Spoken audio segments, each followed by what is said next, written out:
1967, and I'm very honored to be here tonight to lead this conversation with this very esteemed panel, who I'll introduce briefly in just a moment. I just wanted to tell everybody a little bit about what we're going to do tonight. We're going to have some conversation up here, sort of Chicago night style, get into a little bit up here, and then we want to leave some time for conversation with you toward the end of the program. In a moment, I'm going to introduce our panel, but I also want to let you know that this is intended to be a very interactive and very engaged event. We want to have this conversation on multiple platforms. Congratulations, by the way, to the school project and to the consortium for the excellent work that you did in terms of the research and the documentary. Fabulous job. It really helped set the stage. Just want to give them a round of applause. And the school project and its partners have set it up so that we have an opportunity to talk on Twitter, on Facebook, any way you want to engage both folks who are in the audience tonight and those of you who are at home. And I just want to let you know that there's two hashtags we're going to be using tonight. Hashtag the school project and hashtag CHI school closings, CHI school closings. We're going to be showing some of the commentary up here on the screen. We're going to be sharing it during the audience participation tonight, so get ready. Leave those phones on, just make sure the buzzers are. So I want to start by introducing our panel, and starting on my immediate left is Elaine Allensworth, who is the Lewis Sebring Director of the Consortium on Chicago School Research, which you just heard from tonight. And at the consortium, she conducts studies on student success and school improvement. Elaine Allensworth. G2 Brown, looks like you're already doing some Twittering there.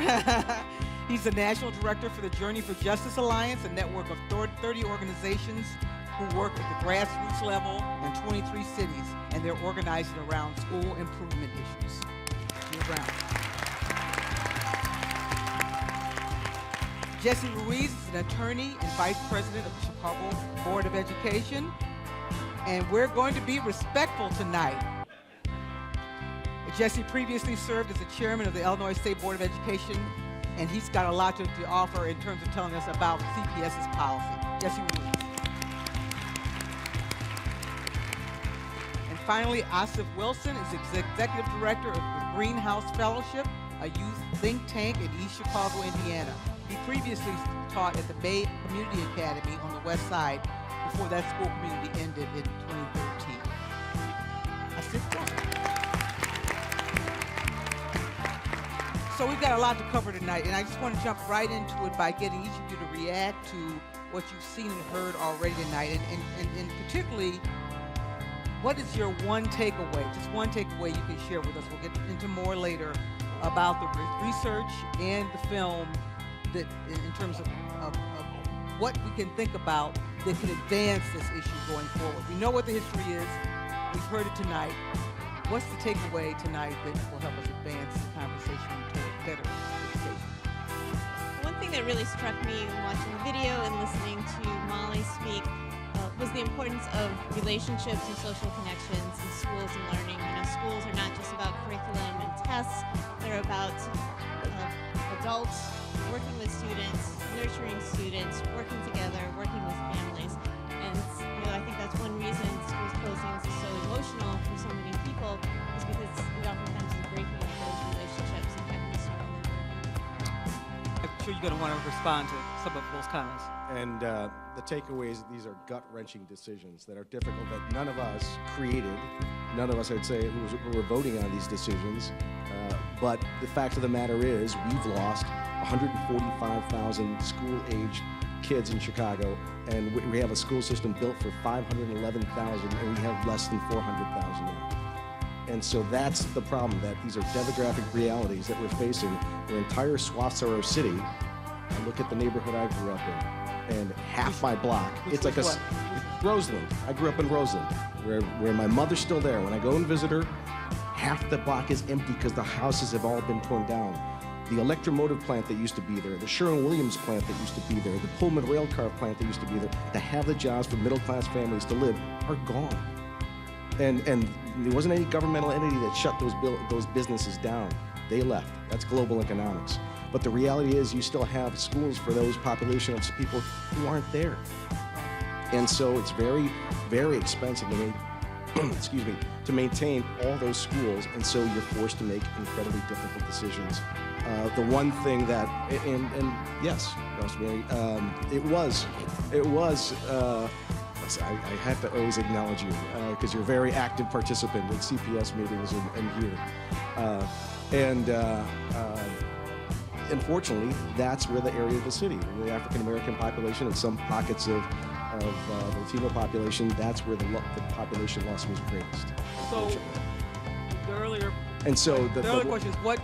Okay, the takeaway was some of the factors that were looked at. So what some of the factors that were. What can we do going forward to remedy the fact that these communities have been cases so going devastating? forward to make sure that we're we closed a lot of 100-year buildings.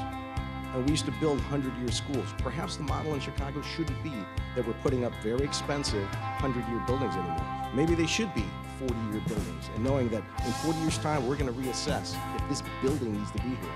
The school community is one thing, and that's one thing that you mentioned is very important, and that's critical. The school community is critical. In a lot of instances, we are trying really hard to keep that school community together. But the building itself was underutilized, and every boiler that's got to be replaced in a 100-year-old building, that's $1 million. Every roof that's got to be replaced in a 100-year, that's another $1 million that you can't put it directly into teaching and learning.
I think people have to look at it like this. A great man once taught me that there are 5 basic institutions.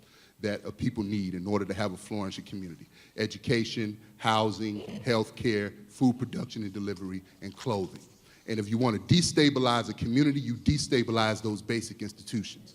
So when you look in Lincoln Park, and good people in Lincoln Park have Illinois Masonic Hospital, they have Agassiz as a neighborhood school, they have Whole Foods. They didn't have to protest to get that. We got a Whole Foods coming to Inglewood too, okay? Oh, don't start. Okay. But G2. But I just want to say this. So my point is that if you want to create good schools, you have to, one, help create healthy communities. But when you destabilize communities, you sabotage schools, because there are pressures that we live in those neighborhoods that most folks in this audience don't understand. There are pressures that we live in those neighborhoods, conditions that we didn't create, conditions that are manufactured. And we have to have a level of bravery to talk. We have to have a level of honesty to talk about it. Mm-hmm. So I think that, why are these appointed school boards only in school districts that serve children of color? When has our voice been heard in these environments? So did we have an elected school board in Chicago that messed up? There was some African-American parent that sat on the school board that stole money, that validated a reason? No, we've never had an appointed school board in Chicago. Okay. And so we've never had an elected school board in Chicago. So I think the question is, as Asif said, accountability to the public. 15 years of failed corporate interventions and no accountability to the public. So they continue. There is